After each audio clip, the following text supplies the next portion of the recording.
In my career in the MSP space, I've been fired twice. Both times were a surprise. I suppose I probably could have seen the second time coming because that was sort of their MO. But the reality is that if you are firing somebody without warning, there's something wrong with your leadership style. My name is Adam Hammond and welcome to Ramblings of a Geek. I've been in the MSP space for the better part of a couple decades, and I have led teams large and small. And yes, I have fired a few folks along the way. Now, I think most of them probably saw it coming because they were on a PIP, or we had some conversations about it, or they did something egregious that was pretty obvious that needed to happen. But I'm certainly not perfect. And so let's talk about some lessons learned and some good ways to handle employee performance issues and good way to level up your leadership skills. Because as MSPs, especially as MSP business owners, especially if you've not led teams before, this leadership stuff is maybe a little bit new and or something that you haven't spent a lot of time with just because you're busy doing all the other MSP stuff, right? So let's talk for a little bit about properly leading and managing your teams and solving for some of those potential sudden firings without warning, because that's not a place you want to be. When I think about my leadership style, I like to think it's fairly transparent. Now, I really want people to understand where they sit in the team and kind of how their job is lining up and how they're doing in their job, because I think if we are very clear about what good looks like and how they're doing relative to that, is a really smart thing to do. Now, transparency has its time and its place, right? If you are thinking about a merger or an acquisition, or you have to do something that's big, that's going to impact a number of people, you probably don't just share that, across the board and just start talking about this before you're ready. There needs to be some crafting of the message. But if you have an individual employee that you are having trouble with for whatever reason, it's incumbent upon you as the leader to have a conversation with them about how their job is and how they're doing in their job and about how they can get to a better spot. Now, sometimes it's not going to work, right? And sometimes somebody can't be saved, but trying to wait until, there's an inciting event or whatever isn't great, right? Bad news ages poorly. And if you have an issue with one of your team members, you owe it to them, you owe it to yourself, and you owe it to your team to have some of those transparent conversations as early in the process as you possibly can. So you may be wondering, how do you keep it transparent, right? Well, for me, I think the role of one-on-ones is really important, right? The one-on-ones with your team, and I'm still a weekly one-on-one fan because, again, bad news ages poorly, but also good news ages poorly as well, right? You want to be able to share the good and the bad as close to the time that the thing happened as possible to either minimize the bad stuff or maximize the good stuff. You want to do those things, right? So what I would recommend that you do is you have a one-on-one at least once a week. Now, here's the thing. It doesn't need to be an hour. It doesn't even need to be a half hour. It can be 15 minutes depending on the size of your team and what's going on. But you want to have those regular touch bases so that way you can have conversations throughout the year and not let the issues fester, right? Because if you do a one-on-one every other week or once a month and you miss one, you either then have to reschedule, which happens, I would say maybe 50% of the time, or you wait till the next one, right? Well, and if your one-on-one is every month and you miss one and you don't get it rescheduled, then it's 2 months, right? And that's far too long to let your team sit in ambiguity about anything.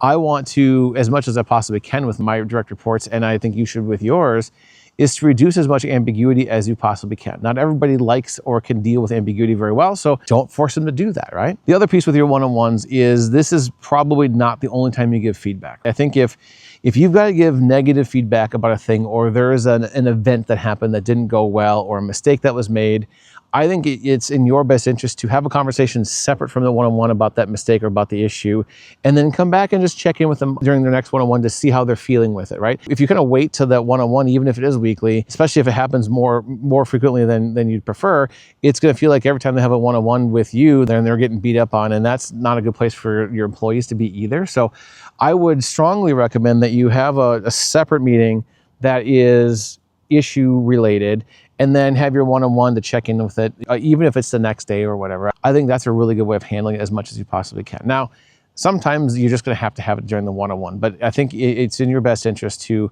try to separate those two things a little bit. If you're getting some value out of this video, please do me a favor, hit that like button, please. Absent the one-on-one conversation, I think it's also really important that you set clear expectations with your team. Expectation setting with your team starts at the job description level, right? If your job description is super vague and doesn't tell people what their job actually is, and then everything's kind of nebulous, and then people are kind of wondering how they're doing, right? And so You want to set clear targets, clear expectations, and then tell them how they're doing relative to those expectations. That's a really important thing, because if you leave ambiguity out there, right, and you're gonna hear me say that word a lot today, I think, but if you leave a lot of ambiguity out there and let things kind of festering behind the scenes, what might happen is your employees are gonna assume probably one of two things. One, they're getting fired, right? My manager isn't talking to me, I must be getting fired. Or two, I'm killing it. Everything is great. I'm a rock star. I'm not doing anything wrong. Like usually it's one of those two things, depending on the person. It's one or the other, right? I'm just going to assume I'm crushing it and I'm a rock star. But I know plenty of people that have a feeling that if they don't have one-on-one with their manager, that they are like next in line to get fired. Usually, neither one of those things is entirely correct, right? I'm certainly not a rock star in all aspects of my job. I try hard, but sometimes I miss the mark. And plenty of times people who think they might be next on the chopping block are like the furthest from that. I once had an employee that he was just certain he was going to get fired. And I had to tell him over and over again that, look, if I'm starting another MSP tomorrow, I want you on that team, right? You are that good of an employee. You are that good of a tech. People love you. We love you. All these other things. He had to hear that a bunch of times before he was willing to like let that be the truth. So then when it comes to some of those conversations and level setting expectations and those kinds of things, be very clear about what you're expecting from your team. A couple things come to mind. One, it can't be this vague thing. When you do this, and this is a general thing, that doesn't look good for you, or it's not good for the team, or whatever else. It needs to be very specific, right? I absolutely struggled with this early on in my managerial career, where I was like, hey, you do this from time to time that causes some issues. And the person, rightfully so, said, yeah, I need an example, right? I need to understand how I can get better. And if you can't give me a concrete example other than some sort of a feeling that you get, that's pretty tough to lean into. And the second thing is that when you have an example and you share it with the employee. I'm a big fan of following up in writing via email or whatever else. And this is like pre-PIP, like if you have a PIP process, and you probably should have something like that, you should have those things. But this is before you get to the PIP, because everybody knows once you get to the PIP process, you're probably going to let that person go at some point anyway, because just the nature of how things work. I'm trying to head these issues off at the pass before you get to that PIP thing. So have a conversation with the employee, follow up via writing, ask them if they've got questions, ask them if you can be more clear, and then follow up with them again. As a leader and as their boss, it should be a thing that you should be looking forward to do, is to help them do a good job for you and help them improve their career, right? You are at least partially a steward of their career to a degree, and you want to help them grow and learn, because if we can help the other humans in this world with anything, especially as it relates to job and work and satisfaction of their job and all of that stuff, I think you are in a much better state as a leader. And so lead your people through the issues, help them get better at their job, and everybody's going to win. Not only do I do videos about once a week, I also have a newsletter that sends out about once a month. I'm going to drop that on the screen and in the description of this video. I'd love it if you join. Have you ever had a performance review where you got blindsided with bad news? Like, hey, you've not been doing a good job for the last 6 months. I've absolutely had a few of those where you think you're doing a really great job, and you hear from the performance review and like, yeah, you're barely treading water, or maybe you're doing a little bit worse than that. This is a failure on the leader's part. If you are surprising people with bad news at a performance review, that is bad on you as the leader. I don't care how bad the employee is. If they are hearing bad news for the first time at their employee review, that is your fault as a leader. You need to communicate more frequently with your team if that's the case. The one and only time I think a surprise is okay at an employee review is if it's good news, if you're going to give them a bonus, if you're going to give them a bigger than expected raise. If it's good stuff, cool, do it. But if it's bad news, have that conversation outside the review process. If your review process is for over a quarter or 6 months or a full year, and a bad thing happened right before the review, and the remainder of the review period was pretty good, don't let that bad spot completely taint the review process either, right? So if your employee makes a mistake, is having an issue, is not living up to expectations, any of those things, have that conversation outside the review process and have it as close to the insighting event as possible. So that way they can understand what the issue is, how it's impacting you, the team, the clients, whatever else, and how it might eventually impact their career, and then how you can fix it together, right? You want to be on the same side of the table with your employee and try to attack the problem, not try to win or attack the employee as much as you possibly can. Now, you are going to have a situation where an employee blows up at a client or does something wholly inappropriate, And like, that's maybe you just fire them in the moment because of a thing that's just so egregious. And I've absolutely seen that a couple different times in my career. I had to fire someone that did that, where that thing happened, and it was like, nope, today's your last day, man. Sorry, there's nothing I can do about it. But the reality is that that's like the exception to the rule. So have a conversation with the employee as close to the event as possible. Guide them what the appropriate next steps are, and don't let that taint the review. No bad surprises at a review. And I think you should be doing your employee reviews at least every 6 months, if not every quarter, right? And your reviews really are a review. We've been having weekly one-on-ones. You know kind of what's been going on. Here are the things that we're working on together, and this is what this looks like, right? And that is like, that it could almost be that short, right? Like 30 seconds, a minute, or 2 minutes maybe, because that's a review, unless there's like big things to talk about. But then what I suggest that you do is you say, all right, that's looking backwards, but we've been talking about this for weeks and months at a time already.